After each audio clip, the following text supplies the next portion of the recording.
In this episode, I'm interviewing the famous or infamous Mr. Jefferson Graham.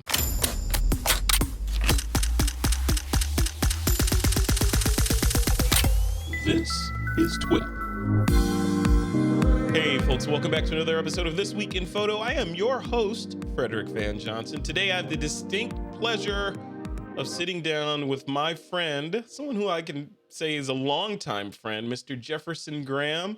You may know him from his many projects, Photowalks, USA Today, etc., etc. This guy is all over the place, and he is gracing our presence today to talk about Photowalks and photography with us. Jefferson Graham, welcome to the show, man. How you doing? Frederick, thank you so much. Of course, we'll have to mention that we go back to being both kicked out of a shoot together. That's how we met. We have to talk about that, right? So this is back when I was at Adobe. I think I was at Adobe back then, right? You were at Adobe. You were talking Lightroom. Yeah, we were talking about Lightroom. We came down to your area, someplace, Manhattan Beach or someplace. Yeah, Manhattan Beach, the Shade Hotel. Yeah, and we go to this hotel and tell us what happened, Jefferson. We were having lunch, so we pulled out the tripod and we started setting up for an interview, and they came over. You can't do an interview in our restaurant. So we did the interview on a street corner. We did. We showed them. And it looked fine. It came out perfect, so it was totally fine.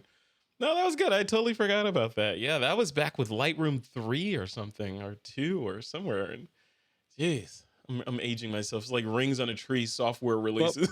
But we're both still using Lightroom. Yeah. For now, I'm still using Lightroom. Let's talk about that a little bit. So, but before we dive into I would really want to dive in and get the scoop on the photo walks and stuff that you're doing. I know there's been a lot of buzz around that. Which is a video series on YouTube where I take people out.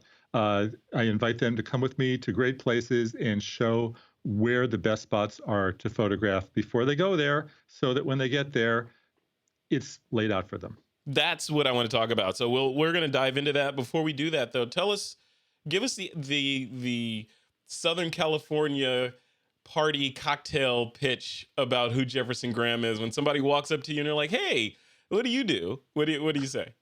Okay, longtime photographer, writer, video maker, and when I'm not doing that, guitarist. That's right. So, right, longtime journalist. I've been writing for USA Today for years. Multimedia, photography. I'm also a podcaster, so I do a daily podcast called Talking Tech, which you've been on. Thank you, Frederick. Yeah. And I cover technology, and my passion is photography. Yeah, that's awesome. And guitar playing. And guitar playing. You've done some episodes where you managed to squeeze in your guitar playing in there. So. Yeah, and I have a complete YouTube channel on guitar. I put all my guitar videos up there as well. All right, so here's a segue or a non sequitur. If someone wanted to learn how to play guitar, what would be their first step? Knowing that they have never even, may have picked up a guitar, but never strummed a guitar. Where would they go? There's millions of videos on YouTube of people teaching, but you'd want to learn some basic chords. G would be the easiest chord to learn. It doesn't hurt the fingers. F would be the one that hurts. So G, C, an E chord is pretty easy. An E minor chord is really easy because it's 2 fingers. So you just want to start learning. Do you play at all? No, I don't. That's why I'm asking. That was the hidden question. I have about 8 guitars to the side of me, so I'll bring one over before we say goodbye. Awesome. Yeah. You could play a few bars. That'd be great. So let's dive into. So we know who you are. We know what you love doing. Photowalks, which is why I wanted to talk to you today. Well, I want to talk to you always to catch up, but the Photowalk project that you're working on, like you said, you are basically acting as sort of the advanced team and going out to cool places and scouting it out and so that and recording it so that when people travel there, they don't have to sort of figure it out from scratch and they know exactly where to go. What was the genesis of this idea? Was it just like an epiphany that you woke up one night and said, I need to do this? Or was it something else? I was in Japan. I made a travel video about Osaka and Kobe, and I showed it to my friend, and he said, "Good footage, but you didn't offer any photo tips. Why didn't you offer any photo tips?" And I said, "I don't know." He says, "Well, don't you think people would like to hear from you on that?" And I said, "Okay, Billy, if that's how you feel, I'll go out and make one with photo tips." I went to Hollywood Boulevard. I did 20 minutes on how to shoot the various icons that we all go to when we go to Hollywood Boulevard. I had a good time. and people seemed to like it. So I kept on going at it. That was about a year and a half ago. I've done over 50 of these since. 50. That's amazing. Congratulations, man. That's a body of Thanks. work. And that's not easy. And with it being a photo walk, and I've watched a couple of these, each one of those 50 or over 50, there's a crowd of people with you. No. So is it just It, you walking around, or it's how does me it work? taking the viewer on a photo walk. Okay, Now, cool. in some of the episodes I've done, though, I've been meeting up with other photographers and going off with them. So I just was in Portugal, where I met the great local photographer Jose Manuel Santos, and he showed us hidden Porto. I did postcard Porto, and then met up with him to do the hidden spots. That was fascinating, a lot of fun. We went to places I had no idea about. So that he was lending his expertise there. And then in Morro Bay, California, which is on the central California coast, I met up with Ginger DiNunzio, who is a local photographer. She has a storefront on Main Street, and we went around town. So it's a road trip, it's a photo walk, and it's showing. We showed her hidden spots, which are really some beauts. Yeah. So I think it's a service if you're ever going to go there, and if you're not, you might watch it and say, hey, maybe I should go there. That was the idea as well. As I'm sure you have, I've driven through Morro Bay, stopped for an hour or two. This time I was there for 2.5 days, and I really got into it. And when you do that, you really find out what the town is all about, and hopefully that comes through in the video. Yeah. Another friend was telling me, they said something similar, that you can't really know a place unless you've spent some time there, and he was saying, like, live there. You have to, like, Yeah. literally, in order to understand the people and the culture and all that. And like you said, like, most of the places I visited, even in California, have been, hey, I'm going to go there for the day and hang out, and then I'm in traffic trying to get home at the end of No, it. you have to You at gotta stay least there. you have to at least stay overnight, because you get your sunset at night, and then Yeah. you have to wake up early in the morning to pick up your time lapse of the early morning. My favorite time lapse was actually in Santa Barbara. I've done a lot of the sun going over the water, but Santa Barbara, I did the county courthouses, which is one of the great buildings. It's hundreds and hundreds of years old, and I just sat there watching the light go over the building. It wasn't the sun, but just the light, and it's a great experience. And I would recommend that anybody into time lapse bring something to read, because you'll be there for a long time. Yeah, exactly. So okay, so let's continue that train of thought for a minute. Having done, dozens and dozens of these, over 50, what are some learnings for that, other than scouting out the area and staying overnight? What are some other learnings that you've picked up on how to deal with locals and how to approach them? Do you want to approach them? Should you have a shot Oh, plan in mind? Like, what are some ideas for people that are watching this? well, the first thing I do is I go to the tourism board or anywhere where they sell postcards, and I pick up the literature, and I look at their take on the best pictures. So what are they showing off? So when were they photographed? And the usual theme is they're all done in the morning or they're all done in the evening. Period. When we were in Madrid, every shot was done at nighttime. There's Wow. nothing done in the day. So that gives you a good idea of what you're up for. And I suppose I could have looked at some of the stuff online, but it's just not the same. Yeah. It's just not the same. And Laguna Beach, I went there, and that was a really funny experience, because drones are illegal in Laguna. Everywhere you go, there's a sign, no drones, but in their brochures, every picture is a drone. Okay. Why are they illegal? They just want to city ordinance, keep it quiet, safe, City etc. ordinance, yeah, because it might fall on people's heads, and I think it's more of a control issue. They have big crowds, and most people that fly drones don't pay attention to the rules. They don't know that you're not supposed to fly over people or in crowded areas. Yep. And they just abuse the rules. And I think that's why there's so many places that say no drones. Yeah. When I was in Europe, it's actually they were lax about it, which was great. It gave me more opportunity to fly. Yeah. But what do you fly? What's your I have a drone Mavic. choice? I have a Mavic. Yeah, that's the one I have, the Mavic Pro. I have the Mavic Pro Platinum, which is one edition up from you, but it's basically the same. Yeah. I'm looking at the, you get that tingling where it's time for me to get another drone or whatever. I'm looking at the new, what is it, the Mavic Pro Zoom or Plus? Yeah, you probably want the one with the Hasselblad lens. Yeah, right? I do. Though I didn't find the difference to be that dramatic. It's software for me because the ones that we have, the operating system doesn't allow you to do like orbits of yourself, and there's something that's I don't missing. know. I don't know. I Maybe, think you can. maybe I just haven't read the instructions. I don't know. Time for a firmware upgrade for you. Maybe, yeah, maybe it's time for that. Well, let's talk. Let's continue talking tech with Jefferson Yes. Graham. Yes.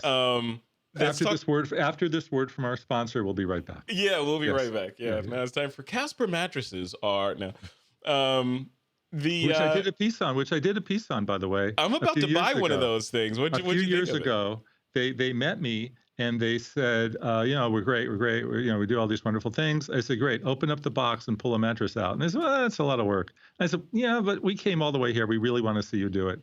And they did it. Yeah. What'd you think?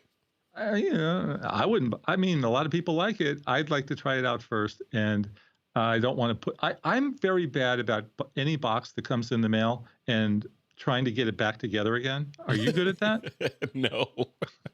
No. But I'll tell you what I did do. I did buy a Casper mattress. So, and I'm not sponsored. Never have been sponsored by them. I don't think we have been. But I bought one and. Just to see, because I even bought it before the sponsorship thing or before you even started talking to them. And it was strange because, like you said, the box comes in the mail, you open it up, and this transformer pops out and makes itself into a bed. Right? So, yeah. And it was reasonably comfortable. So, Anyway, I'm sure it is. This is not talking mattresses. It's just I have a problem with boxing.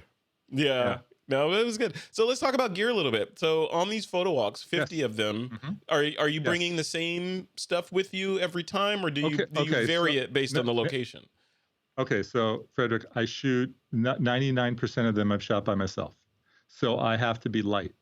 Yeah. Okay? Yeah. So whatever I can get in a backpack. So my driving shots and my walking shots are done on the GoPro Hero 7 Black. Nice. My all the photos and all the B-roll and all my stand-ups are shot on the Sony RX10 IV, which is my go-to camera. It's probably not been mentioned on your show too much. Yeah. But it has this killer 20 millimeter to 600 millimeter lens. If you run the B-roll of my otter shots from Morro Bay over this, people will understand because I was standing pretty far away and I got some pretty amazing shots. So I don't have to carry two bodies with me with giant lenses. I just have everything in this, and I shoot on 4K. It's great. I also have a Sony A7 III, which I use for my pro jobs. I haven't used them for the videos, but if somebody was there with me, I would be using it. Otherwise, I shoot on. I've been shooting time lapses on GoPros and iPhones, and my drone shots on the Mavic. Wow. Love it. I love it. Yeah, you're the ninja, right? Travel light and run light, run and gun, right? and a tripod with me. Yeah. I've been playing with that new Peak Design tripod. Oh, you lucky person, boy! Is it as great as it looks? It's pretty cool. I mean, it's a tripod, but yeah, it's pretty cool. It's an expensive tripod, but yeah. $650 in the shade. I thought it was $50. No, no, I think it's $650. Yeah. Okay, well, it's out of my range, but it looks beautiful. I have a what is it? It's not a Me Too. It's a Me Photo tripod. Yeah, I have two of those. Yeah, I love those. Yeah. Yeah. So yeah, it's whatever fits in the backpack. Yeah, love it. Well, Jefferson Graham, if people want to check out these Photowalks that you've done and are doing and continue to do, what's the best location for them to head over to? All right. So real easy, youtube.com/Jefferson Graham. I love that one. You can go to my blog, which is blog.jeffersongraham.com. You can go to my website, which is jeffersongraham.com or .net, either one. Love it. Easy. And of course, I'll link to all those places in the description for this YouTube video, as well as in the show notes for the podcast. So, and there goes my phone right off the desk. So, well, I think I want to switch to the Lumix for my webcam shots because yours looks so crisp and beautiful. Do you like that? Look at that. That is that, as long as we're talking cameras, that is the Lumix GH4 with a, what lens do I have on there? I think that's a 15 mil. No, it's the 12 to 35 f2.8 lens on there. Okay. And are you lit or natural? Oh, no, I'm lit, man. I am. Oh, you mean the lighting? Oh, no. Yeah. The lighting these are two Elgato key lights. So go to elgato.com and check out the key lights. They're amazing. So I'm natural window light right now. Yeah, no. I record all times of day and night, so I need consistent lighting all the time. And this is a green screen behind me just to see inside baseball. That is a Yeah. green screen. Look at that. Look at that. All And right, man. everything I learned about interviewing, I learned from this new course. Oh, look at that. You're going to plug my course. That's I right. love it. I love it. How to interview like a boss. No. What I really like is your data that gets sent out. It's better than how to ask questions, because I think a lot of people know how to ask questions. It's how to book and how to set everything up on time. You send out this sheet and you say, fill it in, name a show. What are we going to talk about? Put in the links. You do all the easy work, because I mean, I've interviewed so many people that come to the party. They're not sure what they're going to say, but if you fill out this form, you know what you're going to say. Yeah, it's all done. Better idea. Yeah. You got the Skype ID, you got the topic of the interview, you got all their links, everything to do the interview is ready before you even do the interview. That's the point, and that comes from just having a lot of interviews to do, right, and trying to use technology smartly to automate processes. So I think it's one of the best little systems I've ever seen, and I'd like to copy it from you. Yeah, please do copy it and ask me if you have any questions. I'm happy to answer. So. Good, thank you. That means a lot coming from Jefferson Graham. Yeah, there's a lot of trial and error and bonsai work on that system, getting things going. But yeah. Well, I bet you don't have people show up, and when you ask them a question about something, and they go, well, and they don't know what to say. Yeah, they've had to write it out, right? Yeah, I've already asked them what do you want to talk about for the most part, and it's just bullets. So I'll get we can go in different directions. Like we didn't talk about Casper mattresses, in the pre-interview questions, but we went in that direction a little bit. So, yeah. Hey, before we go, can I pull the guitar for a second? Yeah, please go for it. 1 second. It's not far away. All right. So this is a This Week in Photo first. Jefferson Graham, USA Today, Talking Tech, and podcast guy, YouTuber extraordinaire, is going to serenade us. I seem to be in tune.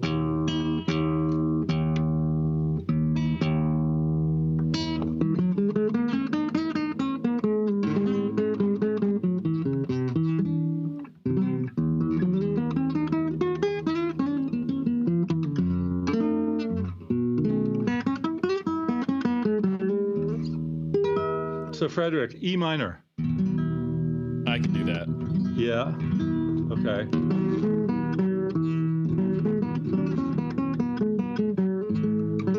Nice.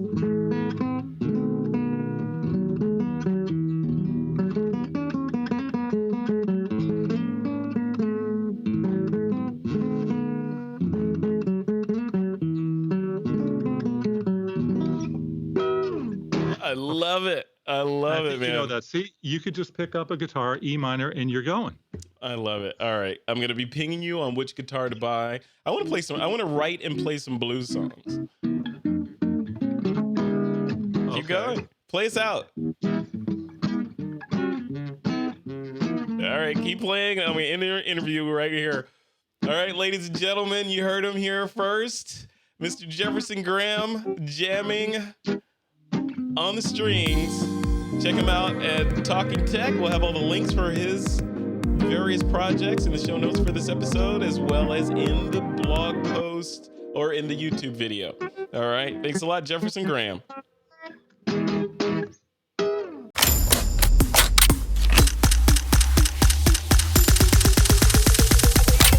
This is Twip.